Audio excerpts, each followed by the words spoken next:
Ya podéis perdonar que tengo una pequeña fonía, pero bueno, creo que se me oye y se me entiende incluso. Fantástico. Bueno, chicos, pues aquí tenemos a Juanjo López, que está con nosotros.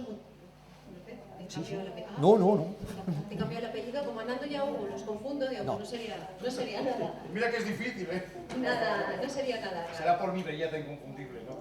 Que nos confundes por nuestra... Por supuesto, por supuesto. A ver, Juanjo es investigador, escritor y divulgador, ¿vale?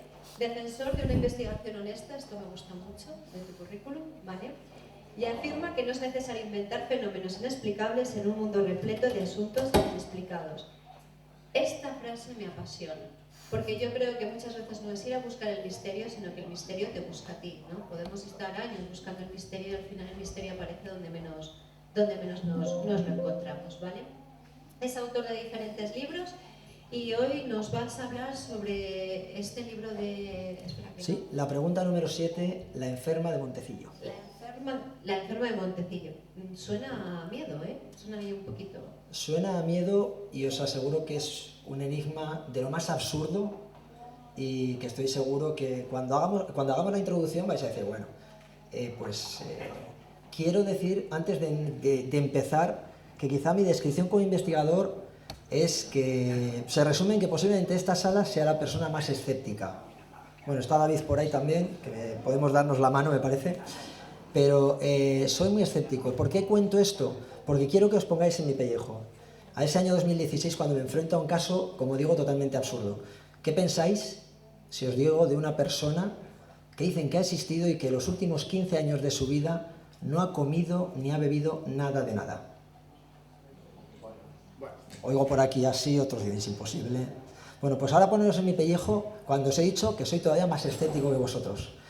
En esta siguiente hora o 50 minutos, más o menos, unas 50-55 minutos, voy a tratar de resumir 3 años de investigación. 3 años de investigación amparado, como no puede ser de otra forma, porque yo no soy científico, en gente que sí que lo son.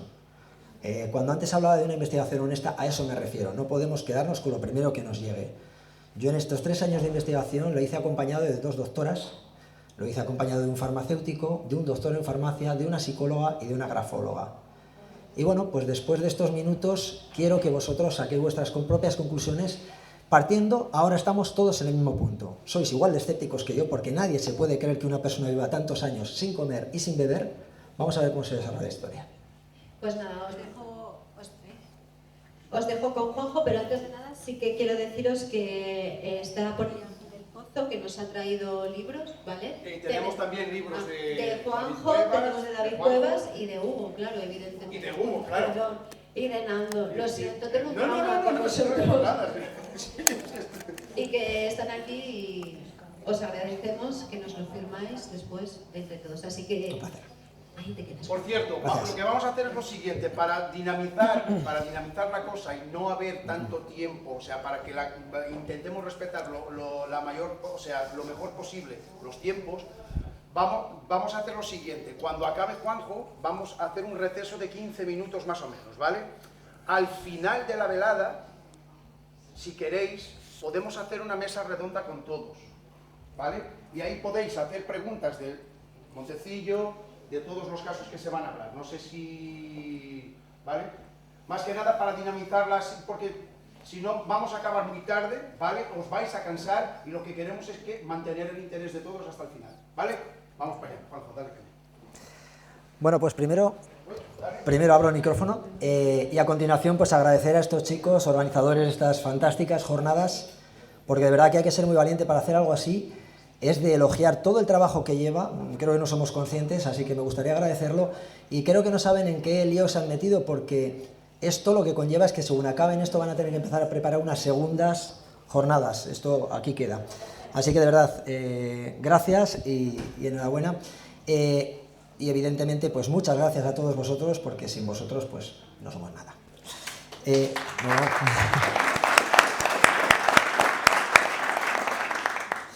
Bueno, pues como os decía, vamos a exponer un caso totalmente absurdo. Para eso vamos a ponernos un poquito primero en contexto. A mí me gusta que nos situemos en el cuándo y el dónde, ¿vale? Vamos a irnos, yo vengo de Burgos, hay que decir que yo soy de Miranda de Ebro, Burgos, y mis investigaciones se centran allí, aunque bueno, luego las he ampliado algunas, pero nos centramos allí. Y nos vamos a ir a esa zona que estamos viendo en el mapa, es el norte de Burgos, y nos vamos a ir a finales del siglo XIX.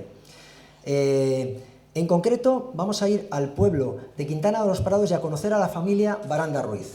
La familia Baranda Ruiz está formada por Pedro Baranda, está formada por Agustina Ruiz, que es su mujer, y los hijos Bernardo, Felisa, Nazario, Dionisio y nuestra protagonista, Amalia, subrayado en negro. Nace en 1896, fallece en 1936. El padre Bernardo es un tío de Agustina, de esta mujer que vemos aquí mayor, que es la madre de Amalia, es un sacerdote que vive también con ellos. Bueno, aquí tenemos la partida de nacimiento como decía, de nuestra protagonista, de Amalia Baranda. Aquí nos da datos muy bonitos y muy interesantes a nivel etnográfico, por ejemplo. Nos habla de las profesiones de los padres, hace esa diferenciación entre sexos que hoy nos resulta chocante, cuando menos.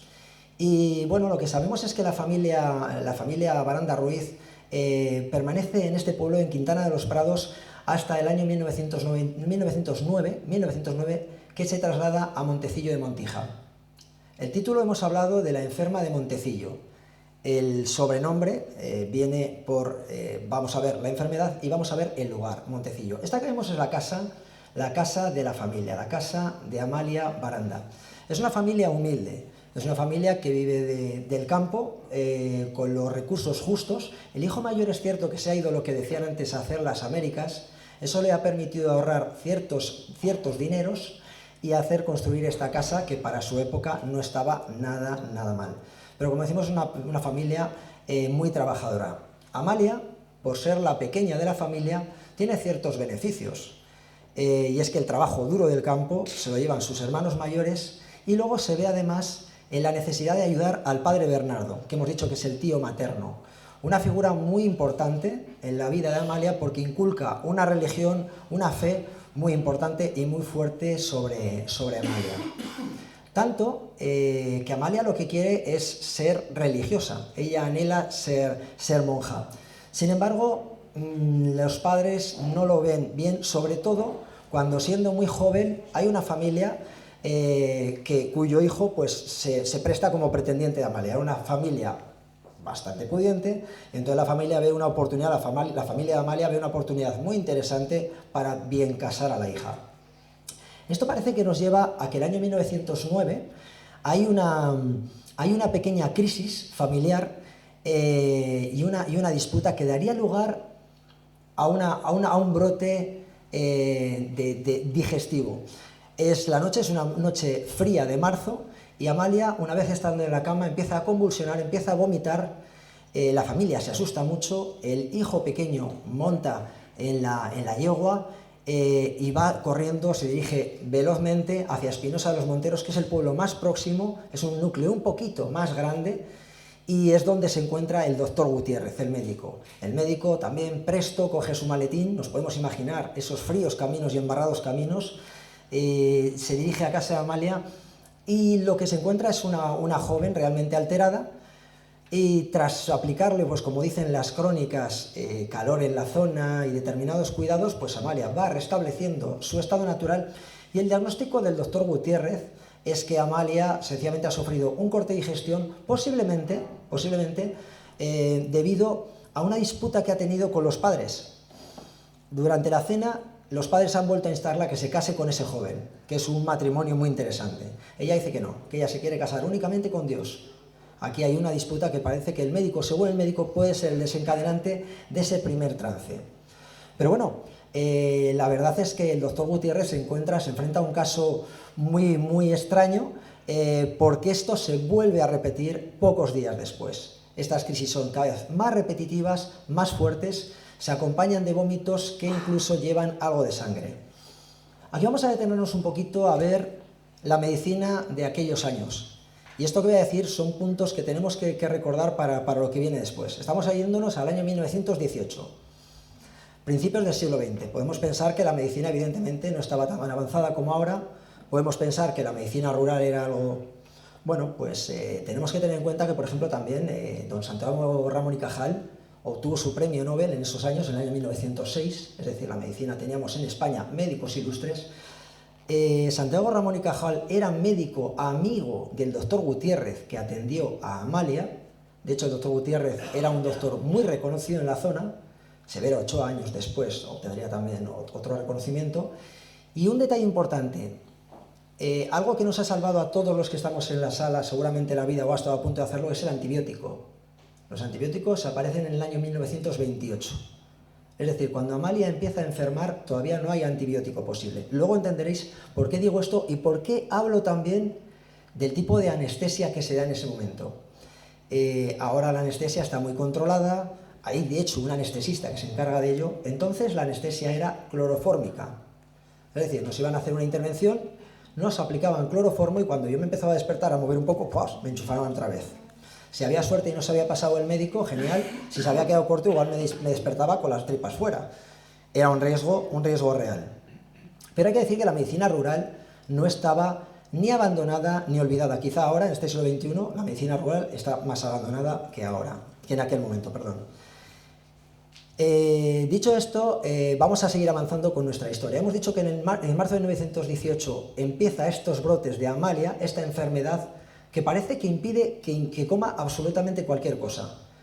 Prueban a dar papillas, sueros, pequeños zumos, todo aquello que entra en su cuerpo empieza a ser vomitado, expelido de una forma terrible, además cada vez más dolorosa. Vómitos ya con una abundante sangre, convulsiones, incluso pérdida de conocimiento. El doctor Gutiérrez, el sobano, que era como le llamaban, está totalmente desconcertado. Ha recurrido a otros médicos de la zona, como el doctor Pinedo, un reconocido médico, y deciden ponerlo, a ellos ven claro que se les escapa, y deciden ponerlo en conocimiento del doctor Cesario Díaz, que es el director nada más y nada menos de este hospital que vemos a la espalda. Es una foto real del año 1919, el conocido como, en la actualidad como Hospital de Basurto, en Bilbao. Un hospital reconocido ya entonces y todavía sigue siéndolo.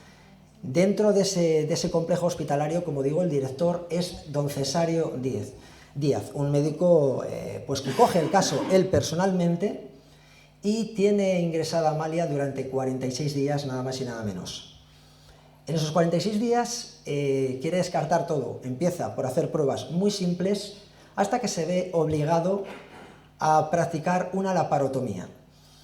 ¿Qué es una laparotomía? Yo no tenía ni idea de todo esto, insisto, han sido los médicos que han hecho el trabajo conmigo los que me han explicado cada una de estas cosas. Una laparotomía es a lo bestia abrir desde este punto casi del tórax hasta prácticamente sobre el pubis de esta mujer, abrían y veían lo que pasaba en el aparato digestivo. Hoy por hoy esto no lo hacen con una laparoscopia, nos mete una cámara microscópica muy pequeñita y ven todo nuestro aparato digestivo. Entonces no tenían esas técnicas, no les quedaba otra opción más que ver con sus propios ojos lo que había. Os hemos dicho que la anestesia tenía sus ciertos riesgos y algo más importante, no había antibióticos. La gente moría de partos por las infecciones que se provocaban en las propias salas. Os podéis imaginar los riesgos a los que estaba expuestos esta mujer, a pesar de estar en un hospital importante, reconocido y de los más avanzados del país. Bueno, por suerte la operación sale bien, pero por desgracia para Amalia y para su familia el diagnóstico es fatal. Amalia sufre una perigastritis adhesiva. Esta enfermedad hoy ya no se da. No sé si hay algún médico o enfermero o enfermera en la sala. Bueno, entonces estamos todos igual, os lo voy a explicar por lo que a mí me han ido explicando, insisto. Nos podemos imaginar, os lo voy a decir también de una forma muy salvaje, por eso agradezco que no haya ningún médico, ninguna enfermera, ningún enfermero. Imaginemos una manguera a la que atamos o apretamos en diferentes puntos. Si lo hacemos en diferentes y en muchos puntos repetitivos, es imposible que el agua pase del punto A al punto B. Pues el estómago, el aparato digestivo, antes de llegar al estómago, el aparato digestivo de Amalia estaba totalmente inservible. Este término inservible está dentro de los textos que he encontrado. Digo que he encontrado porque en casa me hubiera gustado traer los 3 dosieres muy voluminosos que tengo con los informes de la época, informes reales. Es alucinante. Claro, también hay que entender, plumilla, letra de médico, os aseguro que he perdido unas cuantas dioptrías, y no exagero, pero era apasionante. Bueno, pues decía que el aparato digestivo de Amalia estaba totalmente inservible. El diagnóstico, fatal. Amalia, vas a morir. Vamos a tratar de alargar tu vida los días que podamos, pero desde luego no hay posibilidad de que llegue ningún nutriente a tu sistema, a través de su sistema digestivo, ¿no? Pues con ese terrible veredicto, pues Amalia va a casa, la familia lo asume como tal, y los médicos, tanto el doctor Gutiérrez, el principal médico que atendió a Amalia, como el doctor Pinedo y otros tantos médicos, pues lo que tratan como profesionales es alargar la vida de Amalia todo lo que puedan. Nos estamos dando cuenta que estamos ya en 1919, ha estado casi un año tratando de alimentar de una forma muy somera, pero es cierto que le han puesto una inyección a diario, que se le han dado algún tipo de suero, de papilla, que bueno, aunque es cierto que igual era vomitado, pero puede que los nutrientes hubieran llegado de alguna forma a su metabolismo, porque si no nadie se explicaba que llegara tanto tiempo con esa enfermedad y siguiera viva. ¿Qué pasa? Que Amalia, lejos de empeorar o de morir, parece que se estaciona. Llega un momento que un detalle alucinante como el que os voy a contar ahora es lo que centra la atención de los médicos. Amalia todos los días, a pesar de que no podía tomar un sorbito de agua o una mísera miga de pan, sin embargo todos los días comulgaba.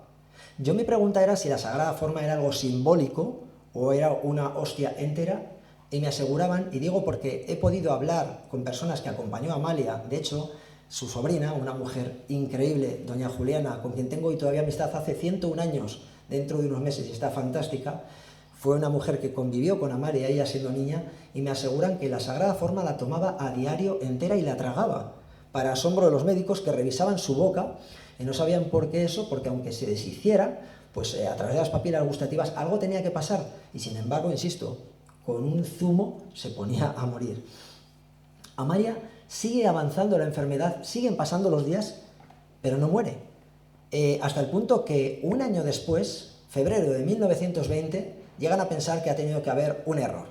Ha tenido que haber algún error diagnóstico y que Amalia, su estómago no está tan inservible, su aparato digestivo no está tan inservible como nos están haciendo creer. Es trasladada con mucho esfuerzo, tanto económico por parte de la familia, como evidentemente físico para la pobre Amalia, que a estas alturas era una mujer que estaba encamada sin moverse. En febrero de 1920 es trasladada al Hospital Provincial de Madrid. Allí está Laureano Olivares, nada más y nada menos que catedrático y académico de medicina. Es lo que hoy es el hospital, seguro que a todos nos suena, Gregorio Marañón. Ahí está ingresada 60 días. 60 días. En ello pueden comprobar los médicos, y así dejan constancia que efectivamente, que apenas come ni bebe. Tratan de dar sueros, ponen un inyectable a diario, del que luego vamos a hablar, pero sin embargo las cuentas no les salen. Esto es muy sencillo. Si yo con mi coche hago 500 kilómetros de gasolina, si no echo gasolina no voy a poder andar 1000 kilómetros. Vuelvo a estos ejemplos absurdos de una mente tan tonta como la mía, pero es como yo lo entiendo. Aquí pasaba igual. El doctor Olivares en esos 60 días hace muchas pruebas, entre otras, otra terrible laparotomía. Vuelve a abrir el estómago de Amalia y a comprobar y a afirmar que efectivamente, que Amalia tiene un aparato digestivo, de nuevo nos dice, totalmente inservible. La vida así nos explica, nos dice. Después de esos 60 días dicen, bueno, pues seguid haciendo lo mismo porque, bueno, por lo menos no se nos muere. No sabemos por qué la cosa no avanza. Amalia en esos momentos ya pesa muy poquito. Esto, bueno, luego lo veremos un poquito más adelante, porque tenemos fotos de ella, no muchas, pero hay alguna foto. Pero bueno, a pesar de estar encamada, hay que decir que Amalia tenía los sentidos ultra desarrollados. Oía a la perfección, tenía una cordura total, una memoria prodigiosa, y bueno, mantenía conversaciones sin mayor esfuerzo y demás. Estamos hablando que la enfermedad ha empezado en 1918, hablamos que cuando va a la clínica del doctor han pasado 2 años, pero es que nos vamos a plantar en enero de 1921, es decir, ha pasado un año más. Aquí tenemos que llevamos ya casi 3 años desde el comienzo de la enfermedad, y aquí esto lo titulo desánimo y difíciles decisiones. Esta gente que vemos en las fotos, este señor de bigote, es el doctor Gutiérrez. El que está enfrente a él es el periodista Eduardo Ontañón, un periodista muy reconocido de la época que empezó a cubrir y siguió el caso casi día a día. Luego es la familia. Amalia reúne en enero de 1921 a la familia, al doctor y al sacerdote, una figura para ella muy necesaria. Y dice que, bueno, aunque va en contra de su creencia religiosa, lo que no puede es ya con ese sufrimiento y suplica que dejen morir en paz, que no hagan más experimentos con ella, que sencillamente lo único que pide es que la vida, los días que le queden de vida, que sí que todos los días reciba una misa y que reciba la sagrada forma.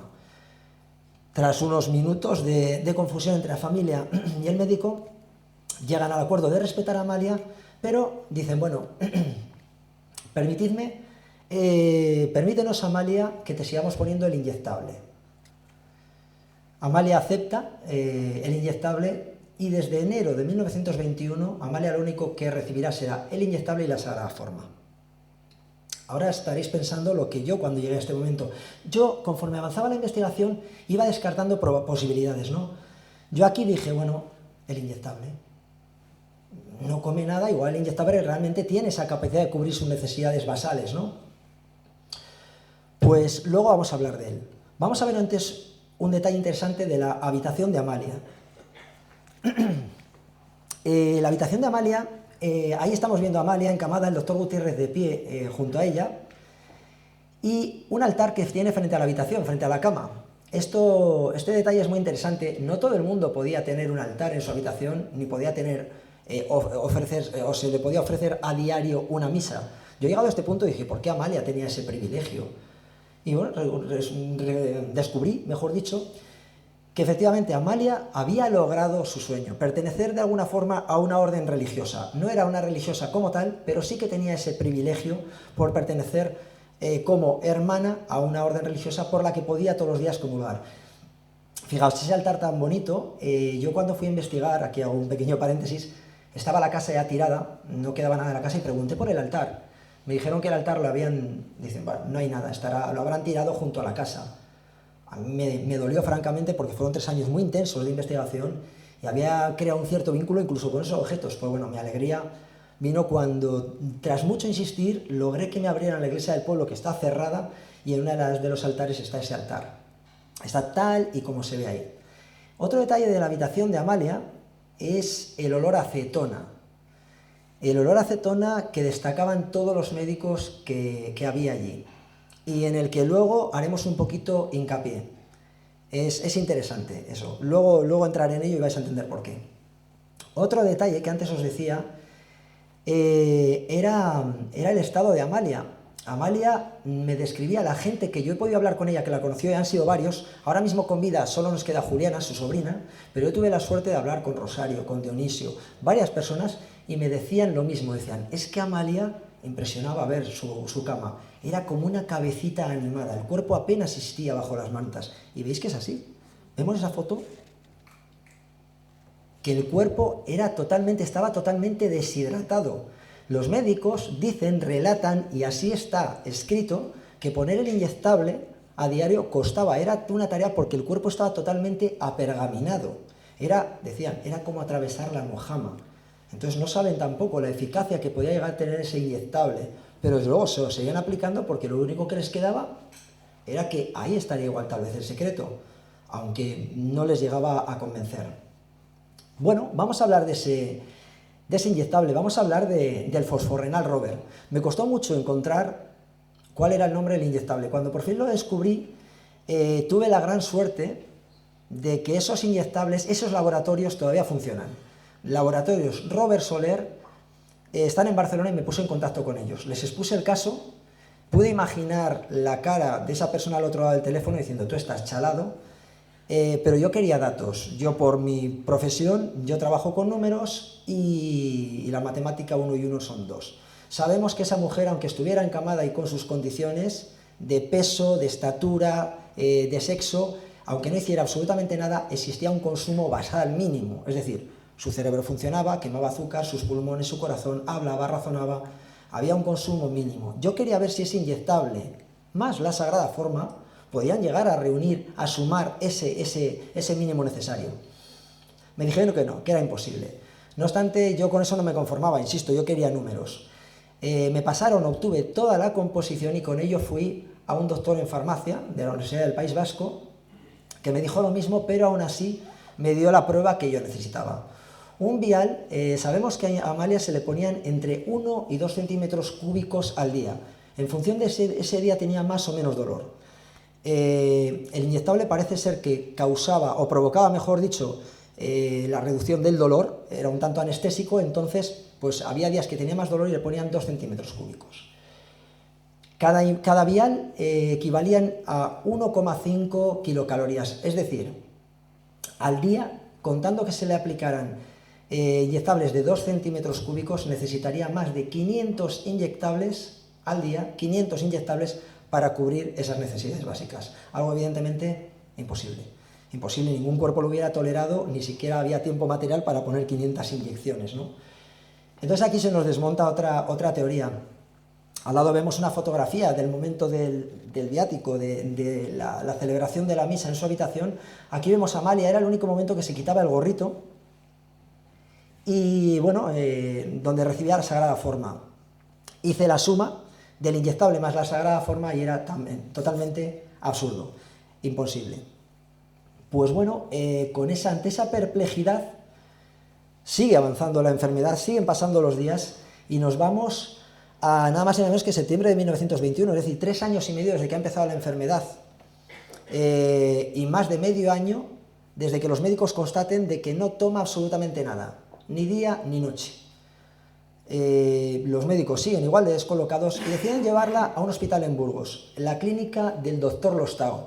A este médico, el doctor Lostau, es especialista sobre todo en hipnosis, una técnica entonces muy mal vista a nivel científico, pero novedosa. Y el propio doctor Gutiérrez dice, no tenemos nada que perder, vamos a ver si tal vez, rebuscando en tu pasado, encontramos un posible problema. O sea, era una conclusión muy interesante, ¿eh? Hoy por hoy haríamos lo mismo.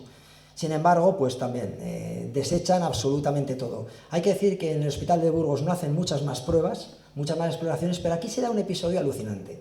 Cuando Amalia vuelve al pueblo, ya en octubre, hay una nevada tremenda. Hay que decir que para llegar a su casa desde el camino hay una pequeña ladera de unos 200 metros, casi 200 metros, y claro, los coches de aquella época no podían recorrer ese camino. El doctor Gutiérrez quiere coger en brazos a la muy ligera Amalia, pero Amalia era una mujer con mucho carácter, era una mujer muy mujer, y dice, no, ella tenía mucho orgullo, y dice, esto yo tengo que ir andando, no voy a permitir que nadie me coja en brazos. Los asistentes que hay allí, familiares, curiosos, el médico, el cura, dicen, es imposible. Ella insiste y entonces dicen, bueno, pues hasta que te caigas. Insisto, era un cuerpo momificado, llevaba 3 años y medio sin moverse de la cama. Pues recorre esos casi 200 metros andando sin saber cómo hasta su habitación. Esto es alucinante. Y esto da pie a que los médicos sigan pensando o empiecen a pensar si realmente estamos hablando también de un factor psicológico, si hay algo que se les escapa a nivel físico y llega a otros derroteros. Seguimos avanzando y nada más y nada menos que hasta el año 1924. Estos son 5 años y medio. Perdón, ando con una medio faringitis, creo que por aquí algunos amigos, o sea que voy a hidratarme, que yo no soy Amalia. 5 años y medio del comienzo de la enfermedad. El doctor Gutiérrez está totalmente descolocado, desconcertado, y decide poner en conocimiento el caso de la mayor entidad que hay en ese momento, que es la Real Academia de la Medicina. Pero claro, ¿cómo van a exponer esto a los académicos? Van a decir, esto es imposible, estáis locos. Entonces deciden llevar más pruebas. Y en un bar precioso en el que yo he pasado muchas horas, que todavía sigue, el Bar Mena en Espinosa de los Monteros, se reúnen en una jornada que me hubiera, si yo pudiera viajar en el tiempo, os aseguro que me iría a ese momento. Me sentaría con el doctor Gutiérrez, Pinedo, los abogados de la zona, el periodista Ontañón, porque tuvo ese un sitio maravilloso, y de esa conversación lo que sale es un plan para presentar a la Real Academia de Medicina. Deciden presentarse en la casa de Amalia y de la noche a la mañana, y bueno, ver lo que ocurre, ver si realmente nadie da de comer y de beber a Amalia. Saben que físicamente es imposible, la dolencia está ahí. 2 laparotomías nos lo dicen, pero sin embargo no saben lo que pasa cuando por la noche se queda Amalia sola en casa. A la Real Academia no le pueden llevar ninguna duda. Total, que se presentan de la noche a la mañana, se presentan en la habitación de Amalia, la familia acepta de buen grado, y esto es muy bonito y muy interesante, porque los médicos dicen, claro, si voy yo, puede que tú dudes de mí, y es más, yo puedo dudar de ti, yo no sé lo que pasa en tus guardias. Entonces deciden hacer las guardias dúplices, de 2 en 2. Va a haber siempre un médico que va a tomar diferentes pruebas, va a hacer pequeñas analíticas, porque hay que decir que sacar sangre a Amalia era un enigma. Luego Amalia no orinaba, no defecaba. Era muy difícil obtener pruebas de ese cuerpo, sacar sangre era muy delicado. Pero bueno, aún así, le hacen alguna prueba, siempre va a haber un médico y junto al médico va a haber otra persona. El objetivo, durante 10-12 días, no separarse de la habitación de Amalia. Nadie va a entrar a la habitación de Amalia que no sea los médicos, ni siquiera el sacerdote. Pues durante nada más y nada menos que 15 días, allí están los médicos, y de ellos salen, pues bueno, resultados como estos.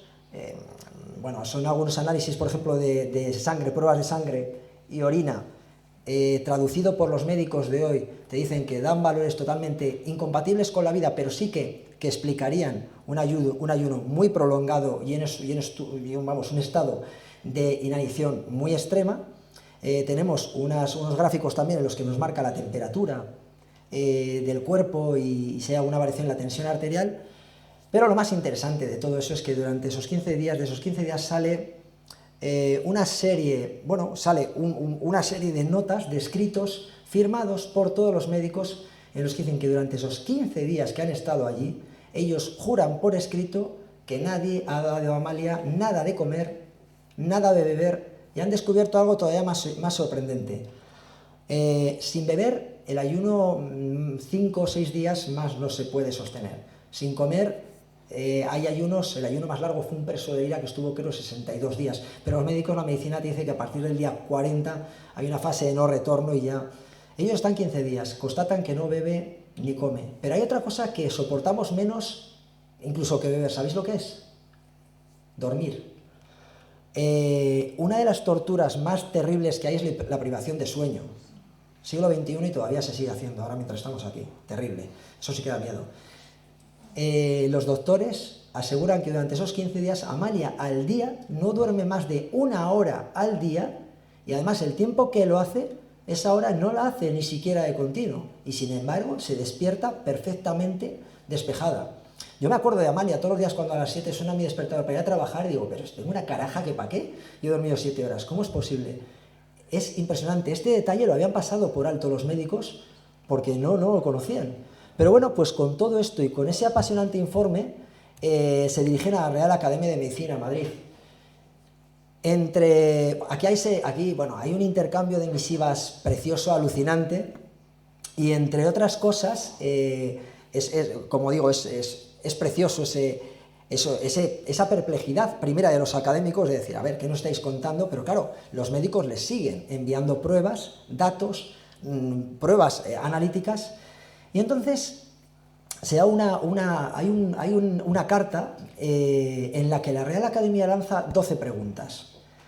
Para mí una pregunta clave, las 12 están perfectamente hiladas, o sea, perfectamente estudiadas. Pero la pregunta número 7, que de ahí el título de mi primer libro, es clave.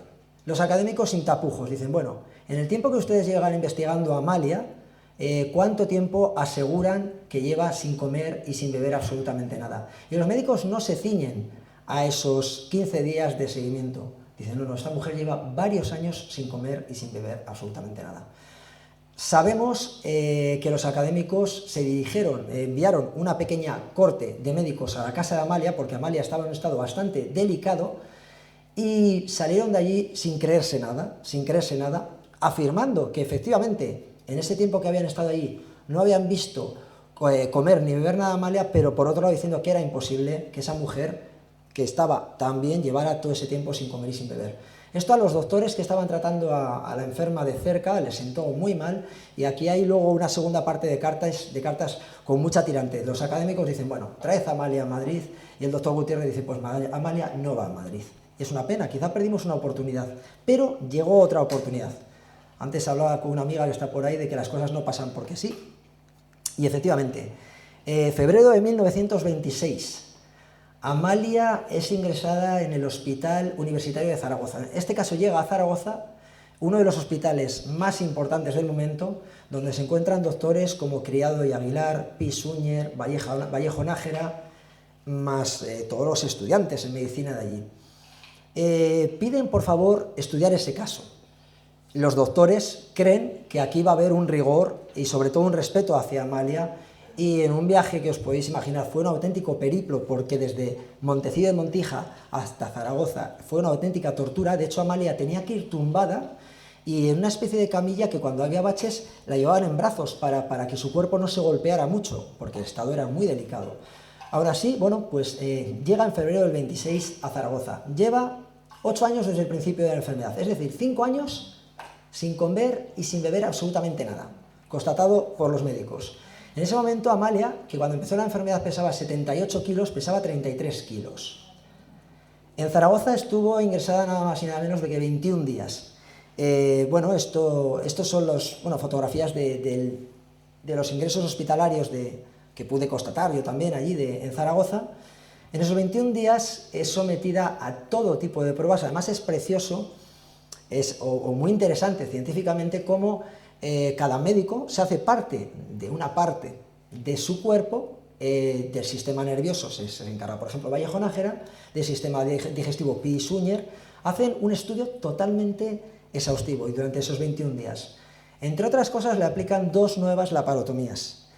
Yo cuando esto lo he hablado con médicos, hace poco lo hablaba, por ejemplo, con un amigo común, con Miguel Ángel Pertierra, y él decía, mira, lo milagroso ya no es casi que viviera sin comer y sin beber, es que haya soportado 4 laparotomías sin morirse en el intento, de infecciones, de riesgos miles, un cuerpo como estaba. O sea, eso ya a él le asombraba sobremanera. Pues en esas 2 laparotomías nos vuelven a decir y a confirmar que efectivamente el aparato digestivo de Amalia está totalmente inservible, y salen frases totalmente alucinantes. Tenemos la prensa de la época, que hicieron además una especie de rueda de prensa a los muchos médicos que atendieron a Amalia después de esos 21 días, y dicen frases como, la vida sí nos explica. Un caso así es nunca visto en la historia de la medicina.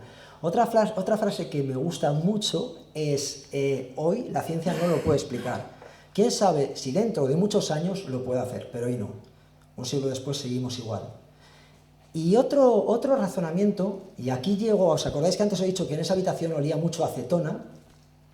Uno de los médicos dice, solo me queda pensar que esta mujer se alimente de lo que hay en el aire. En el aire no es oxígeno, o sea, hay muchos más elementos. Solo me queda pensar que el aire pueda servirle a sustento.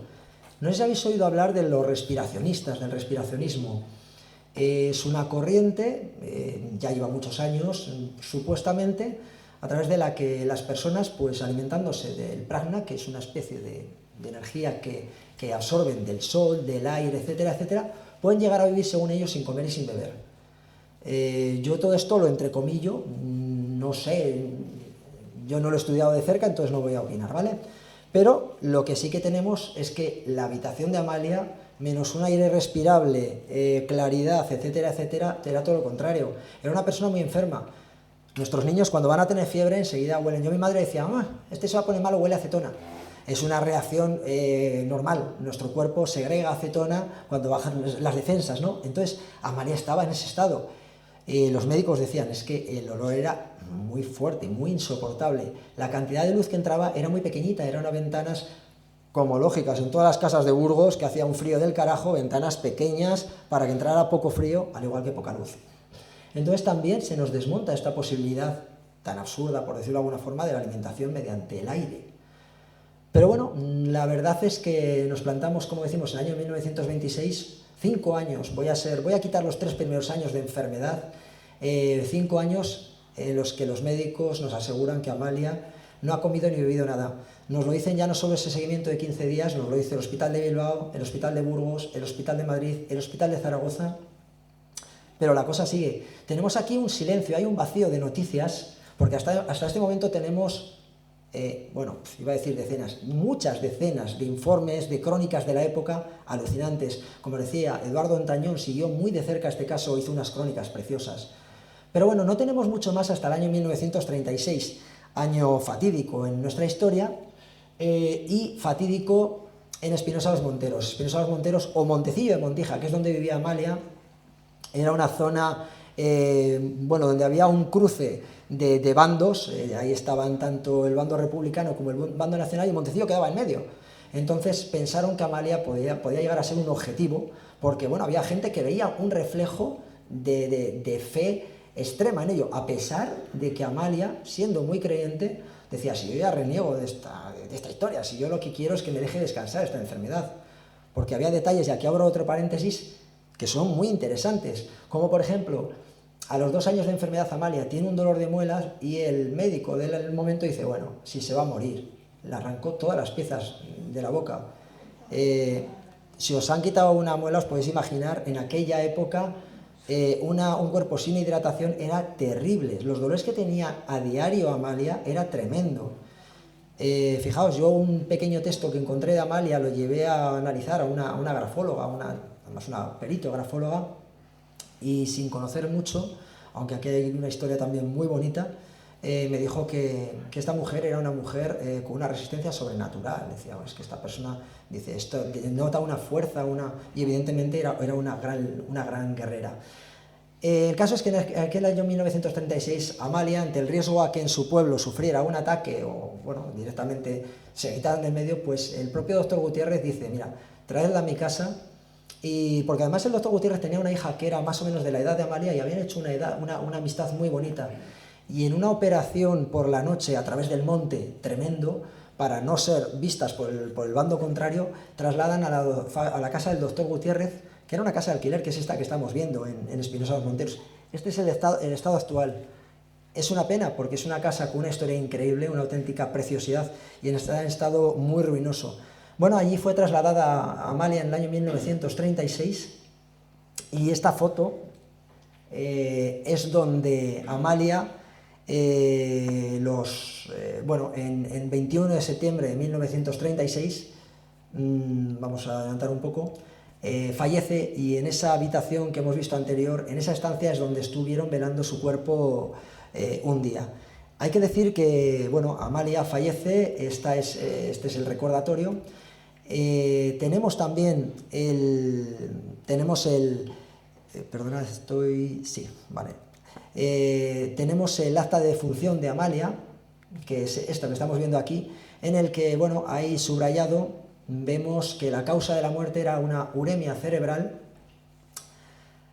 La uremia cerebral era, bueno, por la constancia de que realmente era un fallo multiorgánico, evidentemente porque ya estaba su cuerpo muy debilitado. Hay quienes dicen que el motivo real fue que, bueno, precisamente por el estallido de la guerra civil, se empezaron a alargar las misas en su casa, y la Sagrada Forma, en vez de darse de forma diaria, se daba semanal, que eso sumió en una tristeza terrible a Amalia, y fue por lo que murió.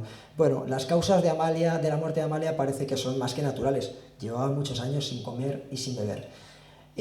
Fijaos, he dejado casi para el final 2 detalles muy interesantes que descubrí después de editado el libro.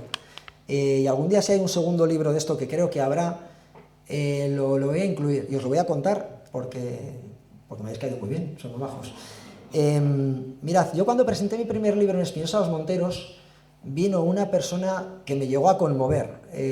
Cuando antes hablábamos de los animalitos, nuestro amigo Nando se emocionaba, es una persona con un corazón más grande que él. Yo os puedo asegurar que yo soy como un canto rodado a veces, pero me llegó a conmover encontrar a aquella mujer de más de 80 años que había venido desde Madrid exclusivamente a ver la presentación de mi libro. Se me presentó como la hija del doctor Pinedo. Era una mujer de formación científica, y ella recordaba una tarde como su padre, el doctor Pinedo, que era, como ella decía, muy rojo, y además muy médico, no creía en nada, en milagros, llegó a casa se sentó ante los ojos perplejos de los hijos en la cocina, puso su cabeza entre las manos y dijo, esto tiene que ser un milagro. Yo no sé si vosotros creéis en milagros. Aquí hay quien dice que sí, otros no se atreven a decir nada. Bueno, ¿quién cree en milagros? Vamos a levantar la mano. Bueno, hay bastantes, sois bastantes, ¿eh? Yo no la he levantado porque tengo la botella. Igual es que sí, igual es que no. Bueno, pues esto es alucinante. Esta mujer me jura que cuando llegó su padre a casa después de estar viendo a Amalia, le ven totalmente confundido. Y dicen, bueno, papá, cuéntanos, ¿qué ha ocurrido? Y dice, mira, hemos llegado a un acuerdo con el cura y con el doctor Gutiérrez. Esa tarde Amalia iba a recibir la misa como todos los días y dentro de la misa iba a recibir la Sagrada Forma como todos los días. Lo que Amalia ignoraba es que la Sagrada Forma ese día iba a ir sin consagrar. La consagración es un gesto que hace el cura, no tiene mucho más. O sea, efectos físicos de la Sagrada Forma, no hay ninguna variación, ni en sabor, ni en forma, ni en nada. Amalia no sabía nada. En el momento que la Sagrada Forma entra en la boca de Amalia y ella se la traga, empieza a convulsionar y estuvo a punto de morir. Esto que os puedo jurar, y os digo que soy muy escéptico y muy frío, me sigue poniendo la piel de gallina, es lo que hizo preguntarse a ese doctor Pinedo, entonces, ¿qué carajos es esto? Si esto no es un milagro, ¿qué es? Yo igual también levanto la mano ahora. Hay algo más. Fijaos, cuando Amalia, veo que Amalia ha sido enterrada en un enterramiento de tercera clase. Muy humilde, la familia había acabado, como decían las crónicas, que este es otro detalle muy interesante, había tenido que vender incluso los aperos de labranza que les daban de comer para pagar los desplazamientos médicos, a pesar de que el doctor Gutiérrez también costeaba parte de ello porque ya sentía como algo personal.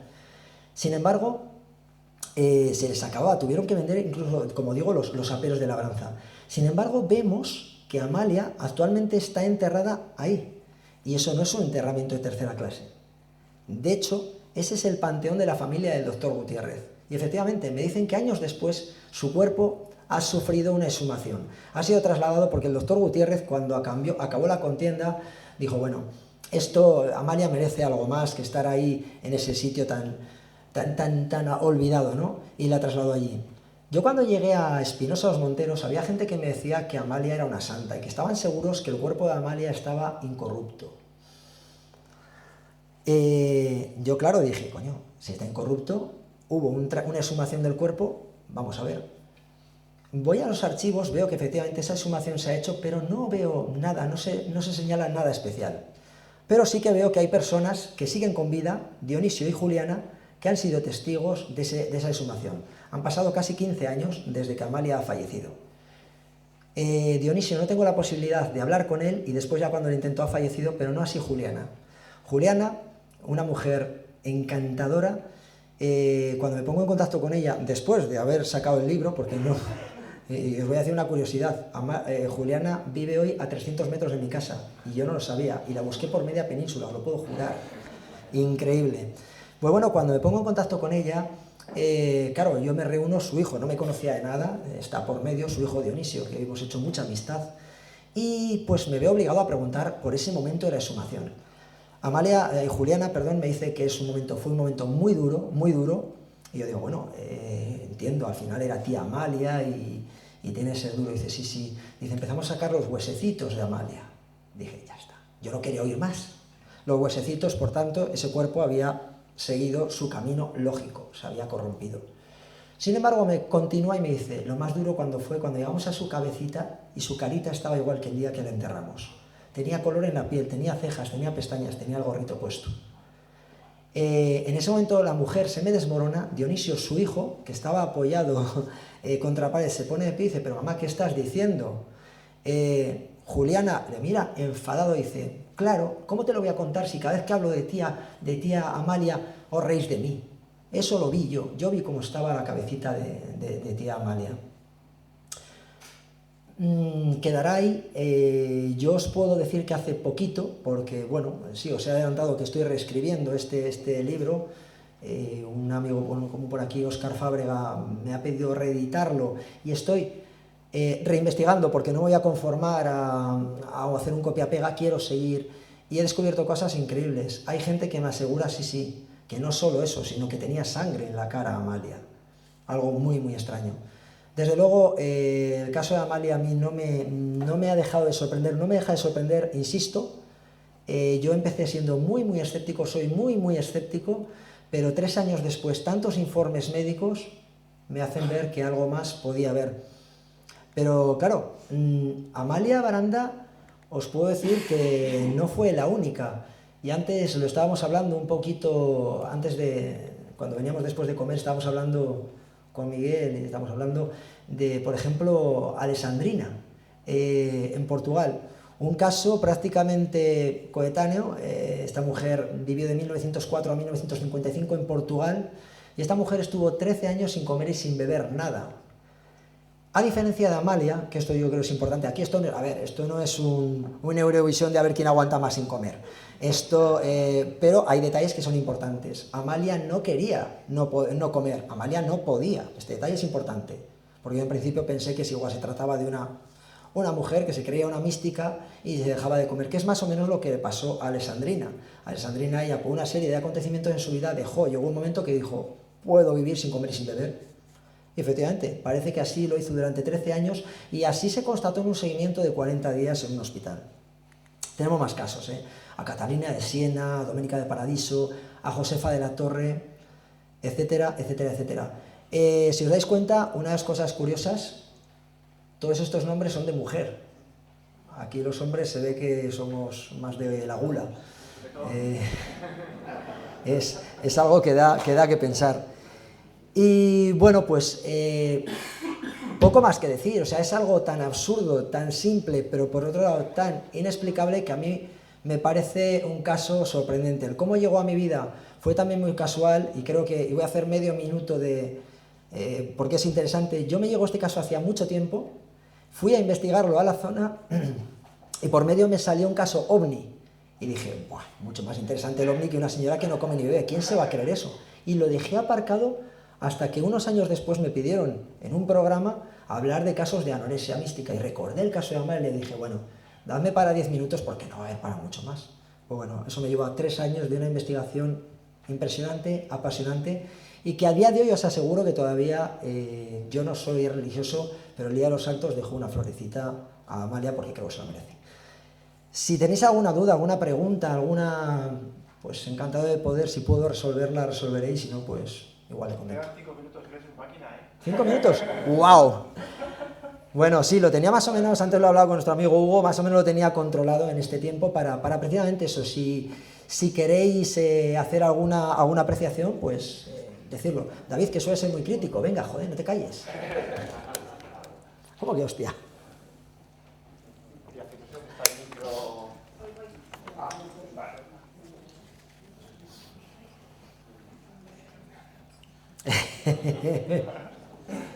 Tampoco es necesario, David, tampoco es muy difícil. No se oye, ¿no? Pero no sé cuál será. Llegó. En el café. ¿Viene ahora? No, espera, que tengo una pila. Le quito una a mí. Oye, David, si no, siéntate aquí y me lo cuentas aquí. No. Algunos dirían que esto es una cuestión de providencia. El micro no quiere que pregunte y yo tampoco quería preguntar. Entonces igual nos forzamos. Bueno, pues a mí sí, yo os voy a hacer una pregunta a vosotros. Y de verdad, la hago y quiero respuestas con franqueza, si alguien se anima. ¿Qué opináis de esto? ¿Es posible? ¿Es imposible? ¿Ahora vuestro punto de vista es diferente al de hace una hora? Pues esto se me asemeja mucho a los santuarios que hay en la India. Estamos notando también que hay ciertas personas, los santos en la India, que no quieren nada y no sabemos el por qué. O como por ejemplo el Padre Pío o Santa Teresa de Jesús, grandes místicos también, que también en ciertos momentos no digerían, no comían, no desayunaban. Se me asemeja mucho el caso. Quizá a lo mejor tengo un caso espiritual o de una manera espiritual, no sé, pero se me asemeja mucho. Ahora van a creer que lo hemos hablado en la comida, os podemos jurar que no. De hecho, no sabían de qué íbamos a hablar, Bueno, sabíais un poquito, pero nada más. Yo también lo pensé y empecé un poquito también a indagar un poco, muy someramente, en el mundo de los yogis, de los ascetas, incluso de aquellos grandes ayunadores, pero siempre tienen esa parte de sombra, No, ojo, no voy a criticarlo porque, como digo, no lo sé. Si estoy aquí defendiendo un caso tan absurdo como mi querida Amalia, no voy a ser yo quien a distancia hable de los ascetas, ¿no? Pero efectivamente puede haber, aunque hay, insisto, aquí hay factores como esa enfermedad, a mí ese episodio de la Sagrada Forma en la boca sin consagrar me parece escalofriante literalmente, y me juran que es verdad, o sea, pero sí, es muy interesante. ¿Quién habla? ¿Quién habla?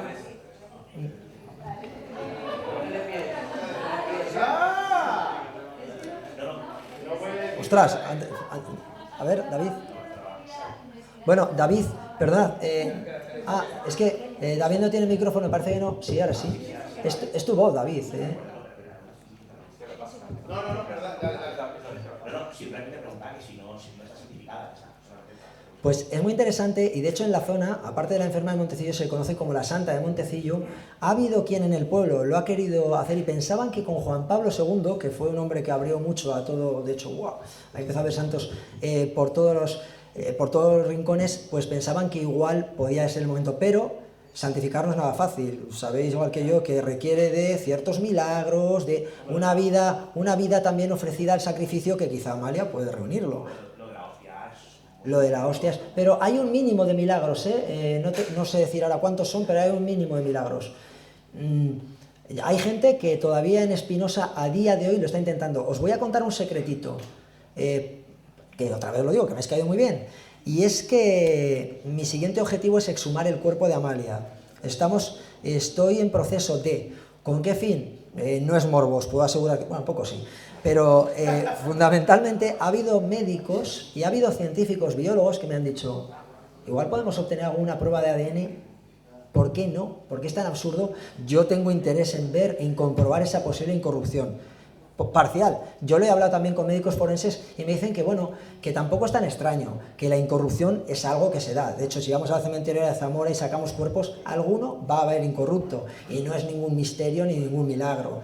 Y el hecho de que sea solo la cabeza, Amalia, su cuerpo era diferente. Estamos viendo que era un cuerpo de cuello para abajo deshidratado. Es decir, se pueden dar circunstancias para que ese fenómeno se dé. Es decir, el descubrir ese cuerpo y esa incorrupción de la cabeza no iba a ser nada milagroso. Bueno, pues si no hay nada... perdón. No, pero era lo mismo, era que si la familia no había permitido, o algún médico con los avances que hay ahora, pues... mirad, es una pena porque la persona que más información tiene me llegó a querer poner una denuncia por acoso, y os voy a explicar, que esto suena muy feo. Es la nieta del doctor Gutiérrez. Yo me puse en contacto con ella, y esta mujer fue súper correcta, pero me dijo que no quería saber nada. Por temas, sobre todo, políticos y de la guerra, y en aquel momento el doctor Gutiérrez acabó muy mal allí, en ese pueblo, muy mal. Únicamente tuvo la suerte de ser enterrado allí parte de la familia, pero no han vuelto a pisar. Ella solo me dijo, esta mujer, la neta, dice, mira, dice, yo tengo cartas entre mi amigo, o sea, entre mi abuelo, perdón, el doctor Gutiérrez, y diferentes médicos. Me dijo algún académico, y aquí me dejó todo, incluso algún premio Nobel, dice, en el que era alucinante, en el que afirman lo imposible, que es un caso real. Yo dije, esto tengo que verlo, y ella se negó. Insistí tanto que lo último que me dijo fue, bueno, si me vuelves a llamar te voy a denunciar por acoso. Fue hace unos años, creo que habrá prescrito, entonces voy a volver a intentarlo. Ya os contaré cómo acaba, si no alguien me tendrá que llevar cigarrillos, no fumo, pero a la cárcel, no sé. Gracias. Juanjo, un momentito, que aquí hay una chica que te quiere hacer una pregunta, ¿vale? No quiere el micro, espero que la oigas si no te lo traduzco. Es que a mí tuve un problema mental y estuve, no dormía. Me podía pasar días sin dormir. A lo mejor no dormía una hora o cosas así y me he dado cuenta de lo que puede llegar a hacer la mente. O sea que también, no sé, sí, está lleno de los milagros, pero también la mente tiene mucha fuerza. Totalmente de acuerdo. Aquí, fijaos, un médico me decía después de una charla, porque esto es curioso, claro, los médicos, ha habido muchos médicos en mi charla que entraban con una cara, salían con otra, no decían luego nada, pero luego venían y me contaban cosas. Y me hacían, uno de ellos hizo una apreciación muy interesante, me decía, yo creo que es un cuerpo, dice, a ver, nuestro sistema inmune, cuando tú tienes una afección, va a trabajar para atacar esos virus, es un sistema que tenemos por eso. ¿Quién sabe si el cuerpo de Amalia precisamente se fue preparando paulatinamente para esa enfermedad y se llegó a acostumbrar a vivir sin comer y sin beber?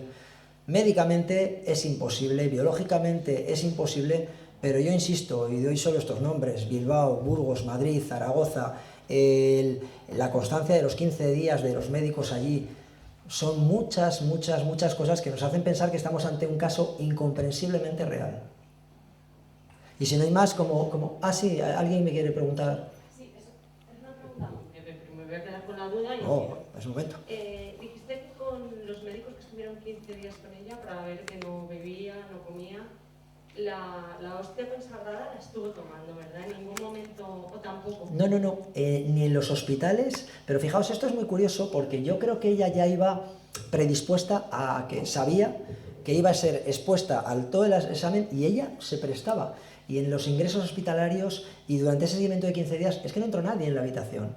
Evitaban que hubiera todo contacto, ni un beso, nada, porque precisamente en esos informes, que insisto, los tengo, lo que dejaban claro era que había sido todas unas condiciones extra controladas, o sea, que no había, y no, durante esos días no comulgaba.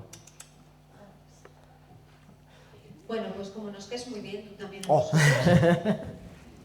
Yo creo que vamos a hacer un pequeño descanso. Tenéis los libros ahí de todos estos amigos que nos están acompañando hoy.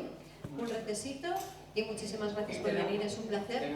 Y las láminas de Mabel también, quien quiera, y los folios para que os apuntéis a la asociación. O sea que aquí... Bueno, para la asociación. Mejor. Aquí ya lo tenemos, así que muchísimas gracias, es un placer y nos ha apasionado la historia. Pues muchas gracias a todos.